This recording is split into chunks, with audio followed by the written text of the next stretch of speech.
ધોરણ 10 વિષય વિજ્ઞાન ચેપ્ટર નંબર 5 જૈવિક ક્રિયાઓ એનો ભાગ 6। વિદ્યાર્થી મિત્રો 1 થી 5 ભાગમાં આપણે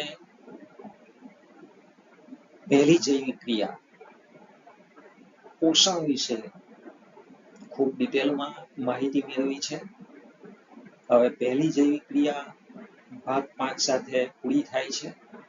હવે આપણે છઠ્ઠા ભાગથી બીજી અગત્યની જે જૈવિક ક્રિયા છે સજીવોની કે જેને આપણે શ્વસનના નામથી ઓળખીએ છીએ, તો એ શ્વસન જૈવિક ક્રિયા વિશે આપણે ડિટેલમાં અભ્યાસ કરવાના છે। તો ભાગ 6માં આપણે વનસ્પતિઓમાં શ્વસન ક્રિયા કઈ રીતે થાય છે એના વિશે આપણે ડિટેલમાં શીખીશું।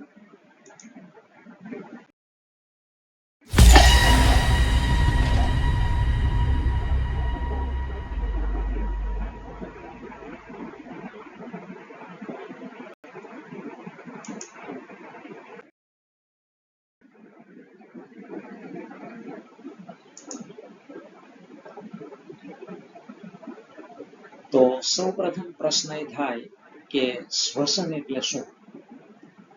તો સજીવ કોષોમાં ઉર્જા પૂરી પાડવા ગ્લુકોઝનું વિઘટન થવાની ક્રિયાને શ્વસન કહે છે।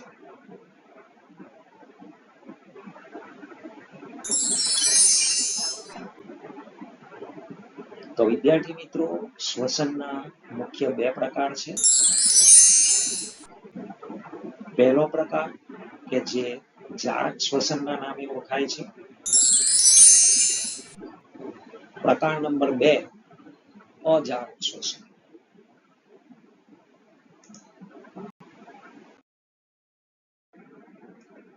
તો વિદ્યાર્થી મિત્રો જાળક શ્વસન અને અજાળક શ્વસન વચ્ચે શું તફાવત છે તો એના વિશે આપણે શીખીશું। પરીક્ષામાં આપણને તફાવત સ્વરૂપે આ પ્રશ્ન પૂછી શકાય છે અથવા ટૂંક નોંધ સ્વરૂપે પણ પૂછી શકાય છે। તમે તફાવત તૈયાર કરો છો, બધા જ મુદ્દાઓ એમાં આવડી લો છો, તો તમને બંને વિશે ટૂંક નોંધ પણ આવડી જાય છે। તો આપણે શરૂઆત કરીએ। જાળક શ્વસન અને અજાળક શ્વસન।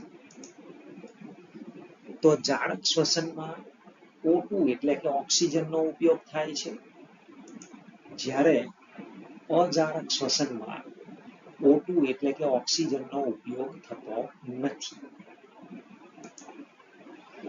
જાળક શ્વસનમાં ગ્લુકોઝનું સંપૂર્ણ દહન થાય છે, જ્યારે અજાળક શ્વસનમાં ગ્લુકોઝનું સંપૂર્ણ દહન થતું નથી।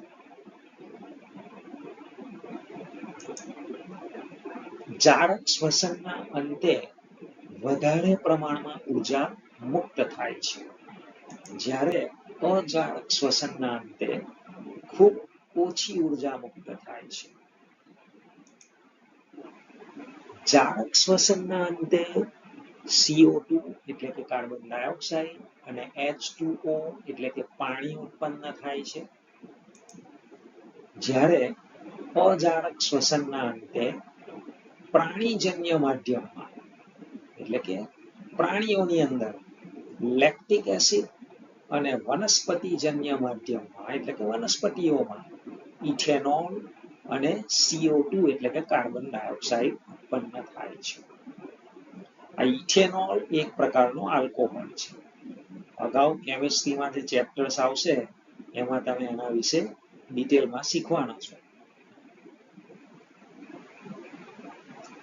તો વિદ્યાર્થી મિત્રો જો તમને 4 માર્કમાં તફાવત પૂછે વિભાગ ડી માં, તો તમારે આ પ્રમાણેના 4 મુદ્દા યાદ રાખો તો તમારા 4 માંથી પૂરા 4 માર્ક આવી શકે છે। 2 માર્કમાં તફાવત હોય, 3 માર્કમાં હોય તો એ પ્રમાણે પણ તમને આ તફાવત કામ આવી શકે છે।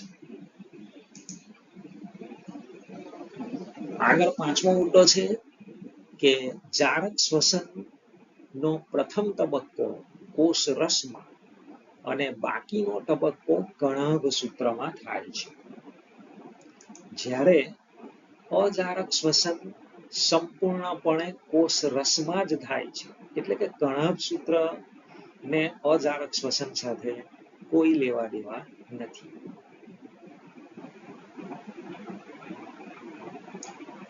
તો વિદ્યાર્થી મિત્રો, આ સાથે જ જારક શ્વસન અને અજારક શ્વસન વચ્ચેનો તફાવત અહીં પૂર્ણ થાય છે. એક ઉદાહરણ આપણે જોઈ લઈએ કે ભાઈ બધાને ખબર જ છે છતાં પણ, કે દાખલા તરીકે માનવમાં થતી શ્વસન ક્રિયા એ જારક શ્વસનનું ઉદાહરણ છે. તે જ પ્રમાણે કેટલાક બેક્ટેરિયા, ફૂગ, અંતઃપરોપજીવી સજીવોમાં એટલે કે સૂક્ષ્મ જીવોમાં થતી જે શ્વસન ક્રિયા છે એ અજારક શ્વસન ક્રિયા છે.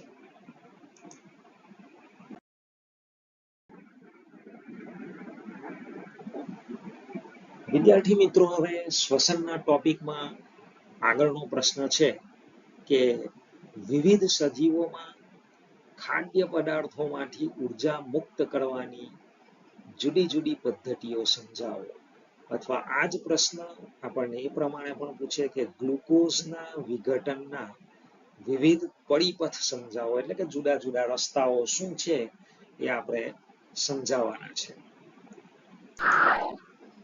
તો વિદ્યાર્થી મિત્રો, સૌપ્રથમ આપણે ગ્લુકોઝનું વિઘટન સમજીશું કે ઉર્જા મુક્ત કરવાની બધી અવસ્થાઓના પ્રથમ તબક્કામાં ગ્લુકોઝ એટલે કે 6 કાર્બન વાળો જે અણુ છે, કારણ કે ગ્લુકોઝનું અણુસૂત્ર આપણે શીખ્યા છે C6H12O6. C6 એટલે કે કાર્બનના 6 અણુ, એટલે ગ્લુકોઝ એ કાર્બનના 6 અણુ વાળો પદાર્થ છે. તો પ્રથમ તબક્કામાં ગ્લુકોઝના એટલે કે 6 કાર્બન યુક્ત અણુનું પાયરુવેટ, તો પાયરુવેટ એ 3 કાર્બન વાળો C3 અણુ છે. તો સૌપ્રથમ ગ્લુકોઝનું 6 કાર્બન વાળા અણુમાંથી પાયરુવેટ જેવા 3 કાર્બન વાળા અણુમાં વિઘટન થાય છે. આ ક્રિયા કોષ રસમાં થાય છે. હવે પાયરુવેટમાં ચયાપચયનો આધાર ઓક્સિજનની હાજરી કે ગેરહાજરી પર રહેલો છે. પાયરુવેટનું ચયાપચય 3 જુદા જુદા પરિપથ એટલે કે માર્ગો વડે થઈ શકે છે. તો હવે જુદા જુદા 3 માર્ગો શું છે તેને આપણે સમજીએ. તો તમારી સ્ક્રીન પર તમે આ ચાર્ટ દ્વારા આ 1, 2 અને 3 આ જુદા જુદા 3 માર્ગો જોઈ શકો છો કે જેમાં પાયરુવેટનું વિઘટન થાય છે. તો પાયરુવેટનું અજારક ચયાપચય પહેલા, એટલે કે પાયરુવેટનું ચયાપચય થવામાં ઓક્સિજનની જરૂર નથી, તો એને અજારક ચયાપચય કહેવામાં આવે.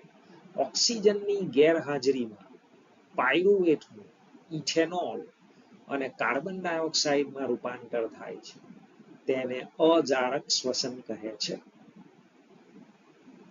આ ક્રિયા યીસ્ટમાં આઠવણ દરમિયાન થાય છે.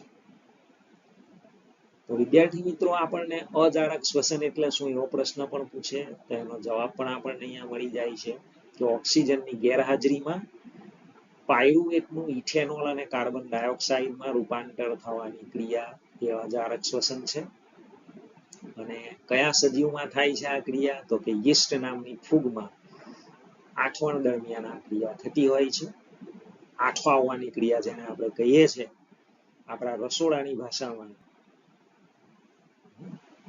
તો આ આઠવણની ક્રિયામાં અજારક શ્વસન થતું હોય છે.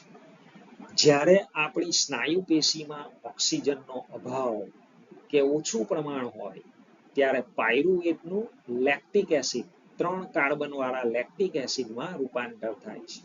હવે આ જ વસ્તુને જુદા જુદા 3 પરિપથો દ્વારા અહીંયા બતાવવામાં આવ્યું છે. સૌપ્રથમ 6 કાર્બન વાળો અણુ ગ્લુકોઝ, જેનું કોષરસમાં વિઘટન થાય છે અને 3 કાર્બન અણુ વાળું પાયરુવેટમાં રૂપાંતર થાય છે, પ્લસ ઉર્જા થોડા પ્રમાણમાં મુક્ત થાય છે. હવે આ 3 કાર્બન વાળા પાયરુવેટનું આ જુદા જુદા 3 માર્ગો જે બતાવ્યા છે એમાંનો પહેલો માર્ગ, પહેલો પરિપથ તો કે યીસ્ટ જેવી ફૂગમાં ઓક્સિજનની ગેરહાજરીમાં પાયરુવેટનું વિઘટન થઈને ઇથેનોલ એટલે કે આઠવણની ક્રિયા, આઠો આવે છે, પ્લસ CO2 કાર્બન ડાયોક્સાઇડ વાયુ બને છે, એટલે કે ફૂલે છે વસ્તુ.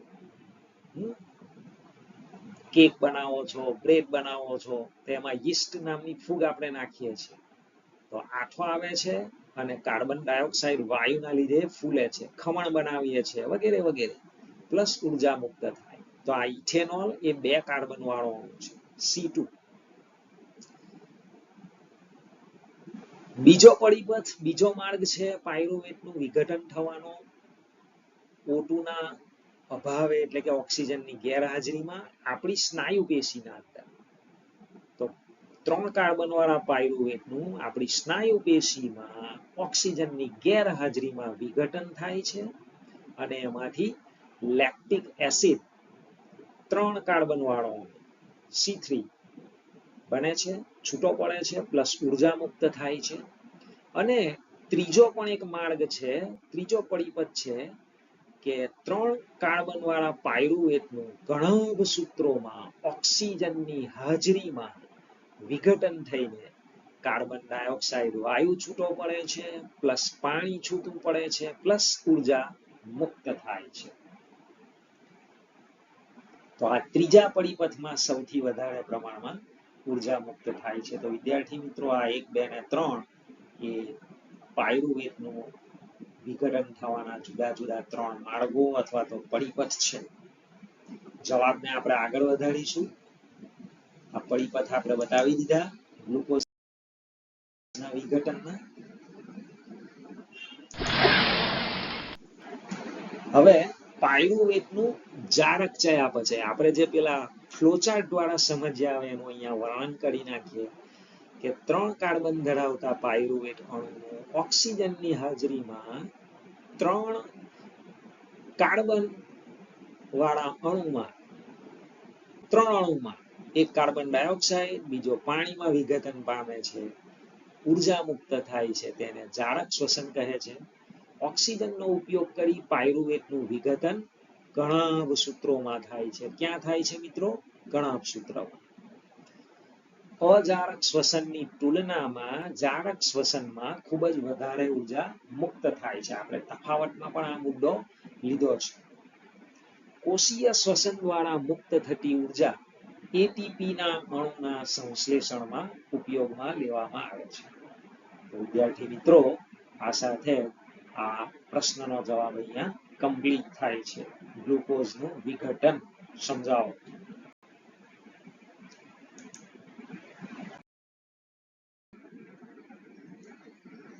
હવે વિદ્યાર્થી મિત્રો, આપણે સમજવાના છે વનસ્પતિઓમાં શ્વસનની ક્રિયા. તો પ્રશ્ન છે વનસ્પતિઓમાં વાયુઓનો વિનિમય એટલે આપલે થવાની ક્રિયા, એને આપણે સમજાવવાની છે. એને શ્વસન ક્રિયા કહેવામાં આવે વિદ્યાર્થી મિત્રો. અથવા આ જ પ્રશ્ન જુદી રીતે પૂછે કે વનસ્પતિઓમાં કેટલીક વખત CO2 એટલે કે કાર્બન ડાયોક્સાઇડ અને કેટલીક વખત O2 એટલે કે ઓક્સિજન દૂર થાય છે. શા માટે? વનસ્પતિ કેટલીક વાર કાર્બન ડાયોક્સાઇડને મુક્ત કરે પોતાનામાંથી, કેટલીક વાર ઓક્સિજનને મુક્ત કરે. આવું શા માટે થાય છે? તો આપણે જવાબ સમજીએ. તમારી સ્ક્રીન પર તમે ડાયાગ્રામ સાથેનો જવાબ જોઈ શકો છો. તો વનસ્પતિઓ વાયુઓનો વિનિમય એટલે કે આપલે કોના દ્વારા કરે છે? ધોરણ 9માં પણ આપણે શીખ્યા છે, વાયુ રંધ્રો અથવા તો પર્ણરંધ્રો વડે કરે છે. અને કોષો વચ્ચેનો આંતરકોષીય અવકાશ હવાના સંપર્કમાં હોય છે. અહીંયા આપણે જોઈ શકીએ છીએ આ પર્ણરંધ્ર અહીંયા ડાયાગ્રામમાં બતાવેલું છે. તો ખુલ્લું છે, CO2 નો ગ્રહણ કરે છે, વધારાનું પાણી અને O2 એટલે કે ઓક્સિજનને બહાર કાઢે છે. આ પર્ણની સપાટી પર નાનું છિદ્ર બતાવ્યું છે, જેને આપણે પર્ણરંધ્ર અથવા વાયુરંધ્ર કહીએ છીએ. વિદ્યાર્થી મિત્રો, એ જ પ્રમાણે મૂળમાં પણ આવું થતું હોય છે. એ અહીંયા ઝૂમ કરીને પણ બતાવેલું છે આપણને. કાર્બન ડાયોક્સાઇડ અને ઓક્સિજનની આપલે પ્રસરણ દ્વારા થાય છે. કાર્બન ડાયોક્સાઇડ અને ઓક્સિજન કોષોમાં કે કોષોથી દૂર બહાર હવામાં જઈ શકે છે. વાયુઓના પ્રસરણની દિશા પર્યાવરણીય અવસ્થાઓ અને વનસ્પતિની આવશ્યકતા પર આધારિત હોય છે. રાત્રિ દરમિયાન પ્રકાશ સંશ્લેષણની ક્રિયા થતી નથી. શા માટે મિત્રો? કારણ કે આપણે જાણીએ છીએ કે પ્રકાશ સંશ્લેષણની ક્રિયા માટે સૂર્યપ્રકાશ હોવો જરૂરી છે. તો રાત્રે તો સૂર્યપ્રકાશ હોય નહીં, એટલે રાત્રિ દરમિયાન વનસ્પતિમાં પ્રકાશ સંશ્લેષણની ક્રિયા થતી નથી. ત્યારે મુખ્ય વિનિમય ક્રિયા CO2 દૂર થવાની છે. એટલે અહીંયા ઉપર પ્રશ્નમાં છે કે કેટલીક વખત CO2 દૂર થાય છે અને કેટલીક વખત O2 દૂર થાય છે. તો અહીંયા આપણે એનું સંપૂર્ણ સોલ્યુશન આપી દીધું છે કે રાત્રે વનસ્પતિઓમાં પ્રકાશ સંશ્લેષણની ક્રિયા શક્ય નથી.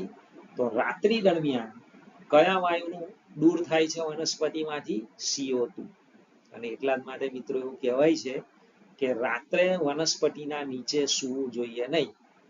કેમ? તો કે વનસ્પતિ રાત્રે CO2 બહાર કાઢે છે અને આપણને CO2 ની જરૂર નથી. આપણી બોડી પણ CO2 ને જ બહાર કાઢે છે. જ્યારે દિવસ દરમિયાન શ્વસનમાં ઉત્પન્ન થતો CO2 પ્રકાશ સંશ્લેષણની ક્રિયામાં વપરાઈ જાય છે. એટલે કે આપણે જે શ્વસન કરીએ છીએ પ્રાણીઓ, માનવીઓ, તો એ શ્વસન ક્રિયામાં CO2 ઉત્પન્ન થાય છે ને એ બહાર નીકળે છે અને એ પ્રકાશ સંશ્લેષણની ક્રિયામાં વનસ્પતિ વાપરી નાખે છે. આથી CO2 મુક્ત થતો નથી. વનસ્પતિ CO2 ને મુક્ત કરતી નથી, પરંતુ મુખ્ય ઘટના O2 દૂર થવાની થાય છે. એટલે કે દિવસ દરમિયાન વનસ્પતિ ઓક્સિજનને બહાર કાઢે છે, જ્યારે રાત્રિ દરમિયાન કાર્બન ડાયોક્સાઇડને બહાર કાઢે છે. તો વિદ્યાર્થી મિત્રો, એટલા જ માટે એવું કહેવાય છે કે દિવસ દરમિયાન વનસ્પતિ, કોઈ પણ મોટા ઝાડ નીચે આપણે આરામ કરીએ, સૂઈએ, તો આપણને ઠંડકનો અહેસાસ થાય છે, જ્યારે રાત્રિ દરમિયાન આપણને ગભરામણ થાય. એટલે રાત્રિ દરમિયાન ઝાડના નીચે સૂવું ન જોઈએ. દિવસ દરમિયાન આપણે ઝાડના નીચે આરામ કરીએ, સૂઈએ તો સારી બાબત છે. આપણને ઓક્સિજન સારા પ્રમાણમાં મળે. તો વિદ્યાર્થી મિત્રો, આ જવાબ અહીં કમ્પ્લીટ થાય છે.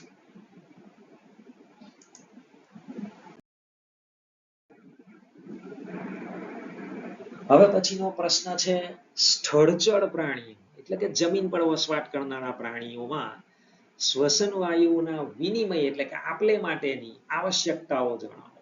શું આવશ્યકતાઓ છે? તો સ્થળચર પ્રાણીઓ વાતાવરણના ઓક્સિજનનો ઉપયોગ કરે છે. આ ઓક્સિજન જુદા જુદા પ્રાણીઓમાં જુદા જુદા અંગો વડે શોષણ પામે છે. દરેક પ્રાણીનું અંગ અલગ અલગ હોઈ શકે છે. ઓક્સિજનને શરીરની અંદર લાવવાનું, કાર્બન ડાયોક્સાઇડને શરીરની અંદરથી બહાર કાઢવાનું.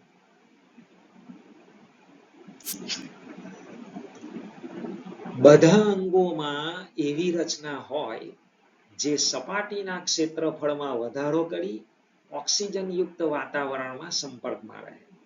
તો કેવી આવશ્યકતા હોવી જોઈએ મિત્રો? શ્વસન વાયુઓના આપલે માટેની. તો એનો પહેલો મુદ્દો છે કે એ અંગની રચના એવી હોવી જોઈએ કે એના સપાટીનું, જે અંગના સપાટીનું ક્ષેત્રફળ છે, એમાં સજીવ વધારો કરી શકે. જેટલો એની સપાટીમાં વધારો થશે એટલું એ અંગ વધારે પ્રમાણમાં ઓક્સિજનના સંપર્કમાં રહી શકશે અને ઓક્સિજનને ગ્રહણ કરી શકશે. બીજો મુદ્દો છે આવશ્યકતા માટેનો કે ઓક્સિજન અને કાર્બન ડાયોક્સાઇડના વિનિમય માટે સપાટી ખૂબ જ પાતળી અને નાજુક હોય. જે અંગ દ્વારા ઓક્સિજનને ગ્રહણ કરવામાં આવે અને કાર્બન ડાયોક્સાઇડને બહાર કાઢવામાં આવે, તો એની સપાટી કેવી હોવી જોઈએ? ખૂબ જ પાતળી, જેથી વિનિમયમાં સરળતા રહે. આપણે જોઈએ છીએ કે આપણા નાકની અંદરની ચામડી કેટલી પાતળી છે. આપણે CO2 ને O2 કોના દ્વારા ગ્રહણ થાય છે મિત્રો? આપણા નાક દ્વારા. ત્રીજી આવશ્યકતા છે કે આ સપાટીના રક્ષણ હેતુથી તે શરીરની અંદર ગોઠવાયેલી હોય, અંદરના ભાગમાં હોય છે, જેથી એનું રક્ષણ થાય. ચોથો મુદ્દો, વાત વિનિમય માટેની સપાટી સુધી હવા આવવા માટેનો માર્ગ હોય, રસ્તો ખુલ્લો હોવો જોઈએ. અને છેલ્લો મુદ્દો, ઓક્સિજન શોષણ પામતો હોય તે ક્ષેત્ર કે વિસ્તારમાં હવા અંદર આવવા અને બહાર જવા માટેની એક ક્રિયાવિધિ થવી જોઈએ. તો મિત્રો આટલી 5 આવશ્યકતાઓ છે. જવાબ અહીં આપણો કમ્પ્લીટ થઈ ગયો.